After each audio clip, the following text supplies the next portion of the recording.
Bonjour chers amis de mon cœur, nous sommes de retour avec notre humble lecture du livre des esprits dans la partie intitulée Prolégomène.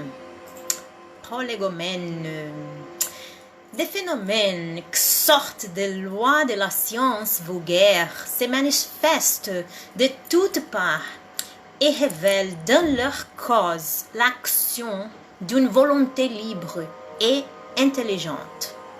La raison dit qu'un effet intelligent doit avoir pour cause une puissance intelligente, et des faits ont prouvé que cette puissance peut entrer en communication avec les hommes par des signes matériels.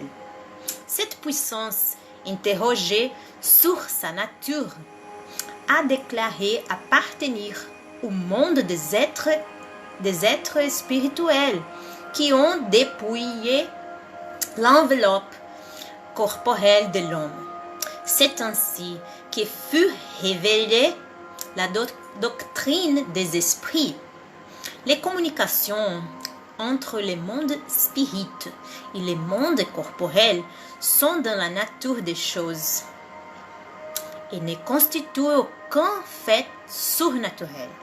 C'est pourquoi on en trouve la trace chez tous les peuples et à toutes les époques. Aujourd'hui, elles sont générales et patentes pour tout le monde. Les esprits annoncent que les temps marqués par la providence pour une manifestation universelle sont arrivés et que tant les ministres de Dieu et les agents de sa volonté, leur mission est d'instruire et d'éclairer les hommes en ouvrant une nouvelle ère pour la régénération de l'humanité. Ces livres est le recueil de leur enseignement. Il a été écrit par l'ordre et sous la dictée des esprits supérieurs pour établir les fondements d'une philosophie rationnelle, dégagée des préjugés de l'esprit de système.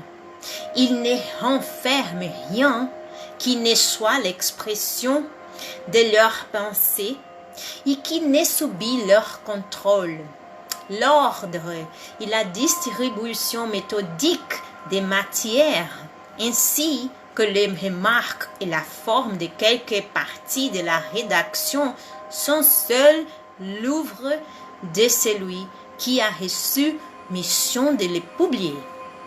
Dans le nombre des esprits qui ont concouru à l'accomplissement de cette œuvre, plusieurs ont vécu à diverses époques sur la terre où ils ont prêché et pratiqué la vertu et la sagesse. D'autres n'appartiennent par le nom à aucun personnage dont l'histoire est gardée les souvenirs, mais leur élévation est attestée par la pureté de leur doctrine et leur union avec ceux qui portent des noms vénérés. Voici les termes dans lesquels ils ont donné par écrit et par l'intermédiaire de plusieurs médiums la mission d'écrire ce livre. Occupe-toi avec zèle et persévérance du travail que tu as entrepris avec notre concours, car ce travail est le nôtre. Nous y avons posé les bases du nouvel édifice qui s'élève et doit un jour réunir tous les hommes dans un même sentiment d'amour et de charité.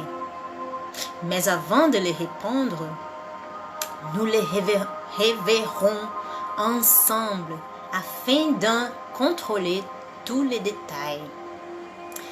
Nous serons avec toi toutes les fois que tu le demanderas et pour t'aider dans tes autres travaux, car ce n'est là qu'une partie de la mission qui t'est confiée et qui t'a déjà été révélée par l'un de nous.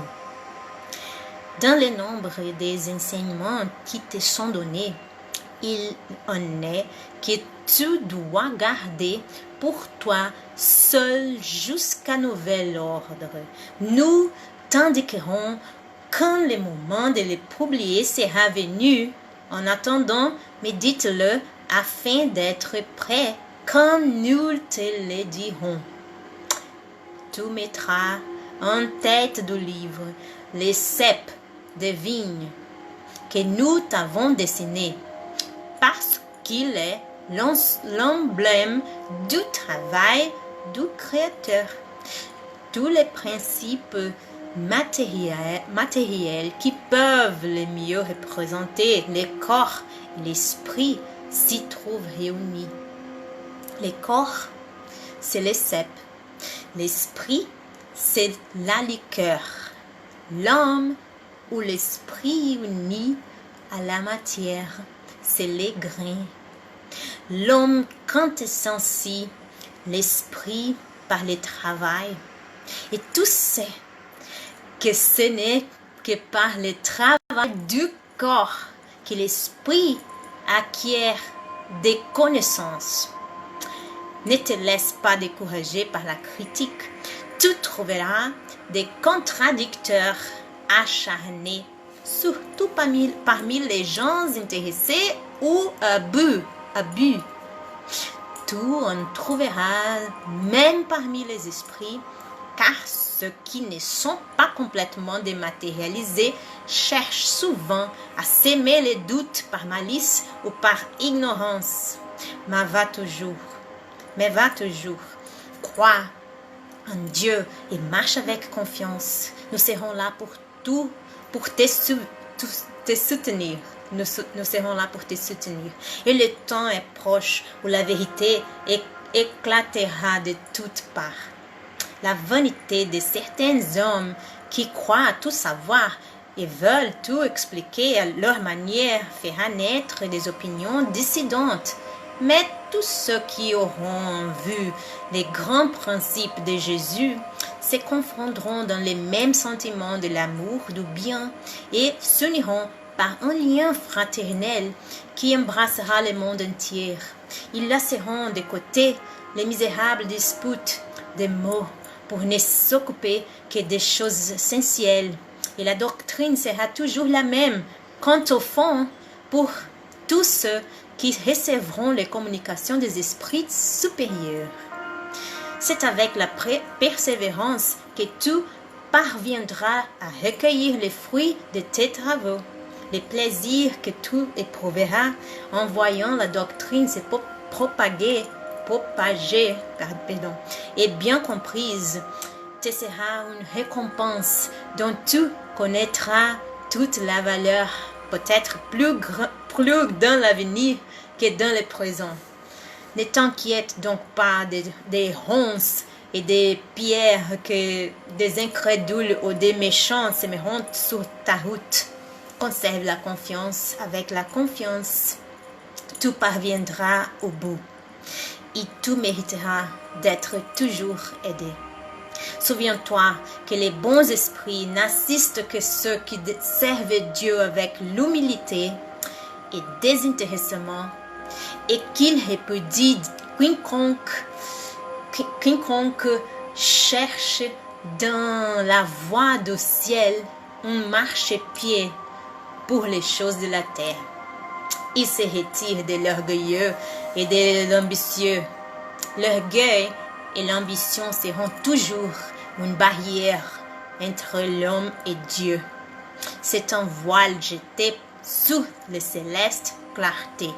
Et Dieu ne peut se servir de l'aveugle pour faire comprendre la lumière.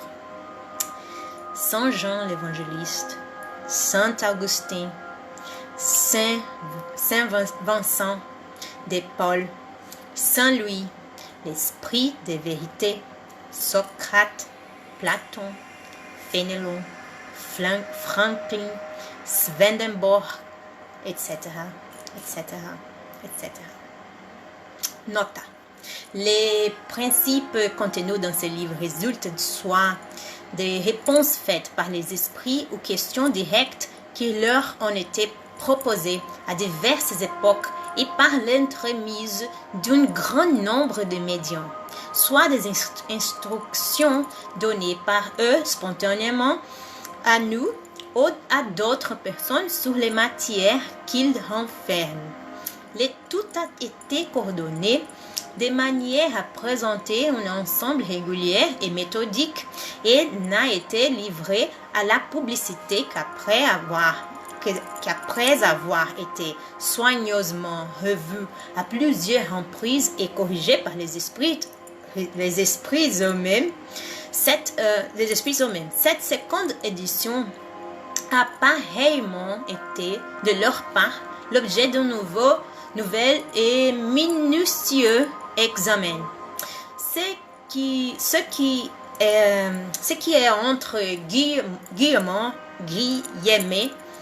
à la suite des questions est la réponse textuelle donnée par les esprits, ce qui est marqué par un autre caractère ou désigné d'une manière spéciale à ces faits, comprendre les remarques ou développements ajoutés par l'auteur et qui ont également subi les contrôles des esprits.